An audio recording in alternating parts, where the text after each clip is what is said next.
우리 에베소서 6장 10절에서 13절 오늘 읽은 이 구절을 네 글자로 압축하면 영적 전쟁입니다. 교회에서 또 선교단체에서 많이 쓰는 이 영적 전쟁이란 말을 한 번쯤은 들어보셨겠지만 그게 무엇을 의미하는지, 또 믿는 사람이 실제로 영적 전쟁을 어떻게 치르는지를 전혀 모른 채 신앙생활하는 분들이 많이 있기 때문에 이것을 앞으로 한 4주 정도 시리즈로 말씀을 나누려고 합니다. 오늘은 그 영적 전쟁의 1단계 내 마음의 전쟁이라는 말씀으로 오늘 말씀을 살펴보고자 합니다. 세상의 학문에 뛰어난 통찰력을 가진 어떤 이론들은요, 그 분야에 적용되는 것뿐만 아니라 여러 타 분야에까지 영향을 끼치고 그것은 결국 삶의 아주 중요한 교훈으로 자리 잡기도 합니다. 오늘 제가 소개하려고 하는 이 범죄 심리학계에서 등장한 깨어진 창문 이론이 바로 그겁니다. Broken Window Theory라고 명명되어진 이 깨어진 창문 이론은 범죄 심리학자인 제임스 윌슨과 조지 켈링이 1982년에 발표한 이론입니다. 복잡하지만 간단하게 말하면 이런 거지요.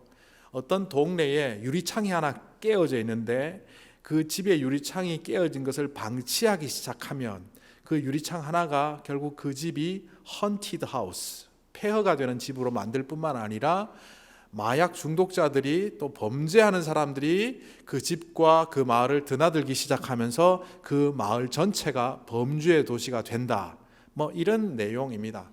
제가 너무 간단하게 설명했기 때문에 좀 허황해 보이기도 하지만 깨어진 창문 하나를 고치지 않으면 결국 그것이 큰 파급이 되어서 마을 전체에, 타운 전체에 범죄가 들끓게 된다. 이런 이야기입니다.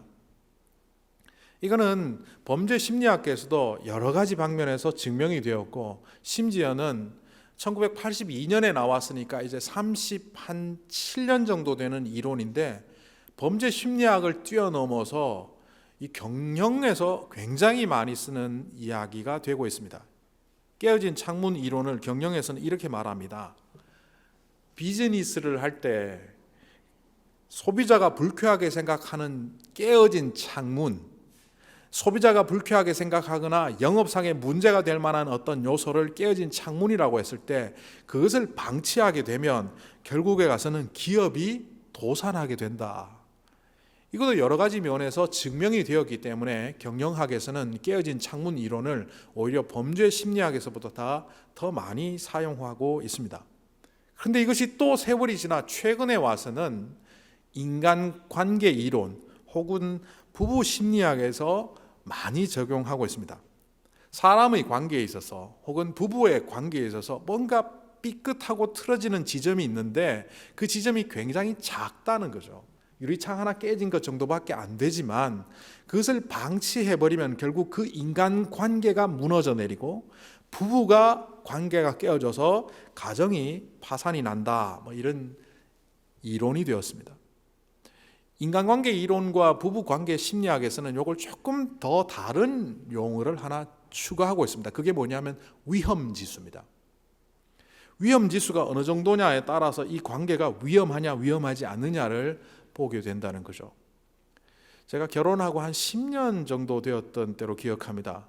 제가 이런 여러 가지 심리학 기법들을 나름대로 배우고 또 자격증을 딸고 해서 집에 집사람과 테스트를 하는 중에 그때 집사람에게 밝히지도 못한 걸 지금 얘기합니다.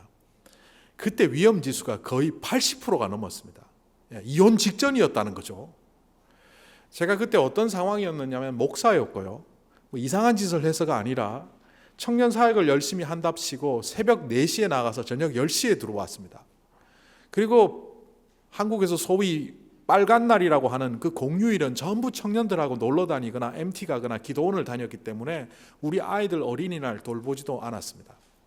저는 당연히 아내나 아이들이 그걸 다 용납하고 목회하는 일이니까 받아들인다고 생각했는데 테스트를 해보니까 일방적이었더라고요.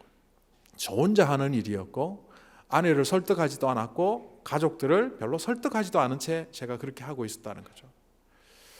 지금도 그때를 돌아보면 그때는 굉장히 위험 지수가 높았고 그것을 방치했다면 결국 소통되지 않는 관계로 말미암아 그 관계가 무너졌을 수도 있겠다, 그렇게 생각합니다. 1999년으로 제가 생각하는데요. 그때 아내와 또 우리 큰 아이를 놓고, 그 큰 아이도 초등학교 몇 학년이었던 것 같은데 제가 그 얘기를 했습니다.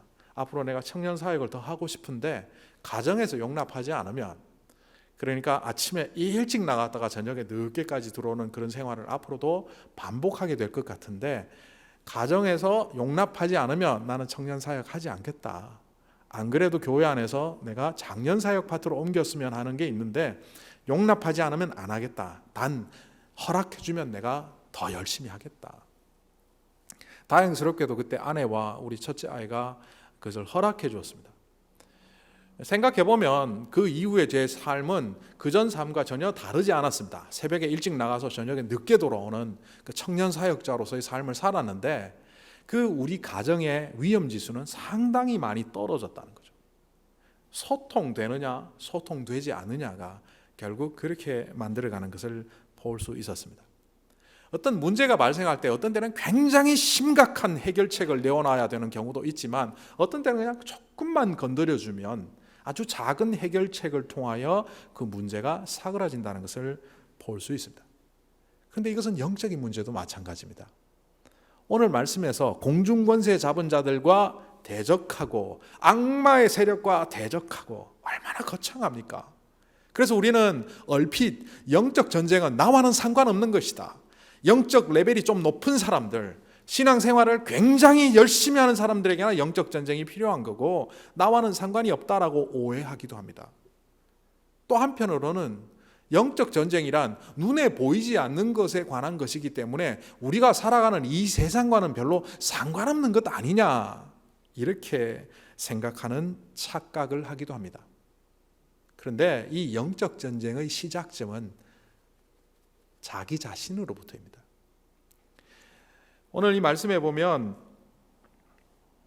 어두운 세계의 지배자, 하늘에 있는 악한 영들을 상대로 하는 것이 영적 전쟁이라고 되어 있습니다. 이걸 과거에 번역에 보면 공중권세 잡은 자라고 되어 있습니다. 그런데 이것은 성경의 하늘에 대한 세계관 혹은 하늘을 바라보는 차원을 이해해야만 가능합니다. 우리가 육안으로 보는 이 스카이, 하늘, 이것은 성경에서 첫 번째 하늘이라고 말합니다.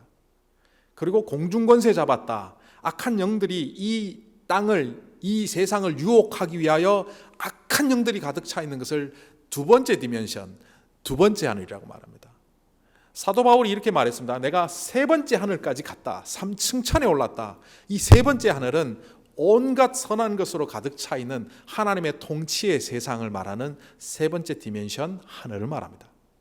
이것은 육안으로 관찰 가능하거나 어떤 장소와 물리적인 공간의 이야기가 아니라 차원, 디멘션의 문제죠.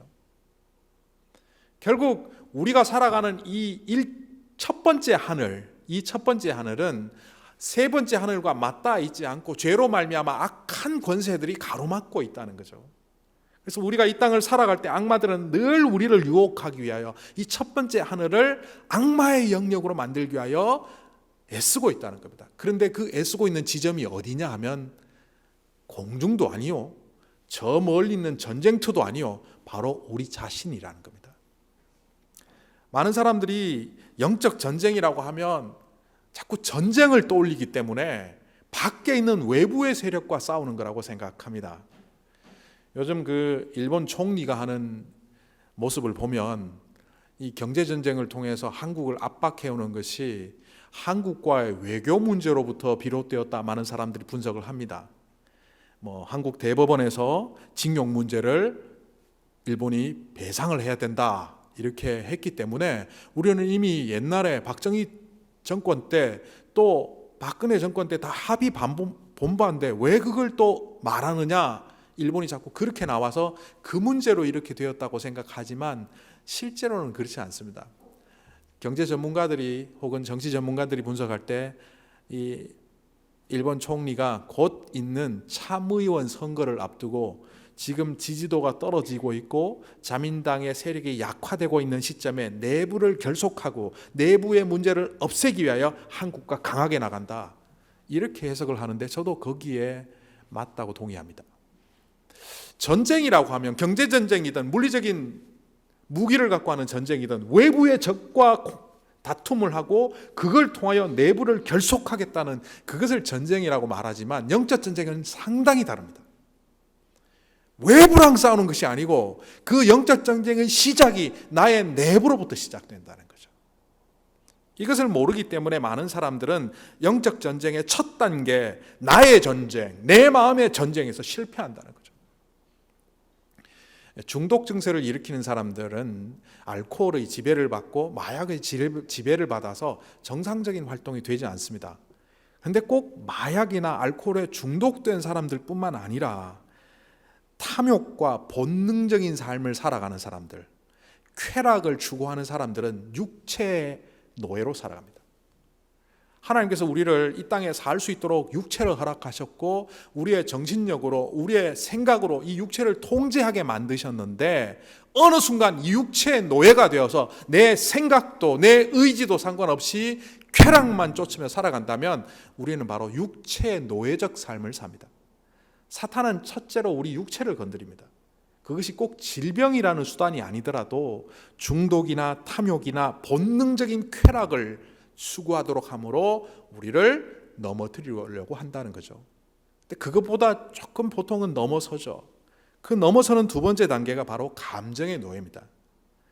어떤 분이 저한테 이런 얘기를 하더라고요. 목사님, 저는 욱하는 것만 없애면 굉장히 좋은 사람입니다. 저는 화는 내지만 뒤끝은 없어요. 그건 다른 말로 그분은 감정의 노예라는 겁니다. 참 좋은 여러 가지 모습을 갖고 있음에도 불구하고 감정을 컨트롤하지 못하고 자기가 화가 나거나 불쾌하거나 뭐 이러면 견디지를 못한다는 거죠. 이 중에 어떤 분은 그럴 겁니다. 나는 별로 화를 안 내니까 괜찮아. 그런데 이 감정의 요소 중에는 분노도 있고요, 고집도 있고요, 이기심도 있고 자기중심적인 것도 있고 또 여러분 잘 모르시지만 상처를 받은 사람들이 그걸 치유를 하지 않은 채 내버려 두면 그 사람은 꼭 다른 사람 상처 줍니다. 말을 해도 희한하게 삐딱하게 해서 아프게 만드는, 상처 주는 것, 그게 전부 감정의 굴곡들이죠. 이런 요소들이 결국 감정에 노예된 삶을 살게 합니다. 분노든 고집이든 이기심이든 자기중심적인 삶이든 상처를 주는 모습이든 이런 것들로 여러분들의 삶이 점철되고 있다면 그것이 바로 여러분들이 회복되지 않는 사탄이 여러분을 공격하는 배틀필드입니다. 또 어떤 사람들은 이성의 노예로 살아가죠. 공부를 많이 하고 똑똑한 사람들은 자기의 판단과 결단에 굉장히 의지합니다. 이런 사람들은 하나님이 역사하실 공간이 별로 없어요. 좀 잠잠히 기다려야 되는데 늘 분석하고 판단하고 결정하고 합리적으로 과학주의, 현대주의, 이성주의를 다 동원해서 온갖 현명한 판단을 한다고 하지만 판단의 패착에 빠지는 경우가 많은데도 그걸 모른 채 살아갑니다. 그게 뭡니까? 이성의 노예로 살아갑니다. 이거보다 더 무서운 게 의지의 노예로 살아가는 겁니다. 성공한 많은 사람들이 사실은 여기에 빠져 있죠. 그런데 반면으로 실패한 사람들도 나는 의지가 박약해서 내 인생이 이렇게 되었어 라고 자기가 의지 약한 것 때문에 늘 비관하는 사람은 그 사람 또한 의지의 노예입니다. 어떤 사람은 노력하면 다 돼, 자수성가했고, 이런 사람 밑에서 사는 거 참 힘듭니다. 저희 부친이 그랬거든요. 밥상머리에 앉아서 맨날 너는 이렇게 게을러서 어떻게 살 거니? 앞으로 이렇게 하고 저렇게 해라. 저희 부친 이야기를 가끔 했지만 구남매 맞이로 동생들을 대학까지 장가까지 보내는 그런 수고를 아끼지 않았던 노력파였던 그 아버지는 늘 자기 의지를 좀 강조하는 그런 분이었습니다. 사실 저도 좀 그런 면이 있었습니다. 목회는 노력하면 된다. 열심히 노력하면 된다. 제가 뉴욕에 와서 처음에 노력을 정말 많이 했습니다. 안 되더라고요. 집에서 하루에 일주일에 5끼도 먹지 않은 채 월요일도 출근해서 일주일 내내 교회 살았는데도 안 되더라고요. 그때 알았습니다. 목회는 의지로 하는 게 아니고 성령의 역사하심 가운데 나를 드릴 때 가능한 거구나. 이런 것들을 우리가 놓쳐버리면 어떤 사람은 의지의 노예로, 이성의 노예로, 감정의 노예로, 육체의 노예로 살아간다는 거죠. 우리의 배틀필드, 전쟁터는 저 밖에 있는 것이 아니라 우리 안에 있습니다. 이런 것을 모른 채 우리는 늘 밖에서 원인을 찾죠. 그러니까 어떻게 됩니까? 요즘은 주일날 가도 설교가 은혜가 안 돼. 요즘은 교회 가도 예배가 영 별로야. 교회를 한번 옮기면 좋아질까? 교회를 옮기면 좋은데 절에 가면 좋아질까? 이런 사람들까지 나온단 말이에요. 사탄이 그의 심령을 건드리며 마음의 전쟁을 유발시키고 있고, 그 전쟁터가 자기의 이성이든 의지든 감정이든 혹은 육체든 그 배틀필드가 형성되어 있는데도 불구하고 거기는 괴멸 직전에 있는데도 돌아보지도 않은 채 밖에서 원인을 찾다 보니 그냥 무너져 내리는 모래성처럼 살아간다는 거죠. 이미 그런 사람들은 영적 전쟁의 패배자가 된 겁니다. 영적 전쟁은 저 멀리 있는 것도 아니고 신앙생활을 잘하는, 소위 말하는 열심 있는 사람들만이 하는 것도 아니고 이 땅을 살아가는 우리 모두에게 있는 겁니다. 그런데 이 영적 전쟁을 어떻게 시작할까요? 이 힌트를 주는 것이 줄리아니 시장입니다. 뉴욕 시장으로 1994년부터 2001년까지 줄리아니 시장이 8년간 재임을 했는데요. 저는 정확히 모르지만 1980년대 자료를 찾아보면 뉴욕은 미국의 제1범죄 도시였고, 당시에는 뉴욕의 지하철을 타지 마라는 경고가 있을 정도였습니다. 밤에 지하철을 탄다는 것은 날 잡아 잡슈 하는 거였고, 1년에 무려 2만 건에 달하는 지하철 범죄가 있었다고 합니다. 이런 상황 속에서 1994년에 시장이 되었던 줄리아니는 범죄와의 전쟁을 선언했는데, 그때 그가 붙잡았던 게 Broken Window Theory였어요. 어떻게 할까? 전문가들이 그에게 조언을 하는 대로 일을 하기 시작했는데, 그게 뭐냐면 청소였습니다. 지하철에 낙서를 지우고 벽에 낙서를 지우고 길거리에 음란 잡지 팔고 있는 것을 타임스퀘어로부터 다 추방하고, 이른바 도로를 청소하고 지하철을 청소하고 문화를 청소하는 것을 5년을 했더니만 범죄율이 절반으로 3분의 1로 떨어져서 오늘날 우리가 살아가는 것처럼 비교적 안전한 도시가 되었다는 겁니다. 우리는 대단한 일을 시작함으로 영적 전쟁을 하자는 것이 아닙니다. 우리 입에 붙어있는 부정적인 단어 하나를 없애면서 나를 돌아보기보다는 다른 사람들을 자꾸 돌아보며 그 사람들에게서 이유를 찾으려고 하는 잘못된 안목을 불식하면서, 그리고 조용히 앉아 기도하기보다는 사람들에게 전화하고 분주하게 만남으로 내 안에 있는 잘못된 요소들을 해결하려고 하는 그 어지러움으로부터 벗어날 때 우리들의 영적 전쟁은 패배가 아니라 승리로 바뀐다는 겁니다. 오늘 이 짧은 시간 줄여서 말씀을 드리긴 하지만 이 영적 전쟁의 제1원리를 기억하십시오. 하나님의 사람은 자기가 하나님의 사람임을 선언함으로부터 영적 전쟁이 시작되는데, 그 선언은 바로 자기 자신의 마음으로부터 비롯된다는 것을 기억하십시오. 잠언은 우리에게 이렇게 말합니다. 너희들은 무엇보다 너희 마음을 지키라. 주님 안에서 마음을 지키며 마음으로부터 일어나는 영적 전쟁에 승리하는 우리 모두가 되기를 간절히 소망합니다.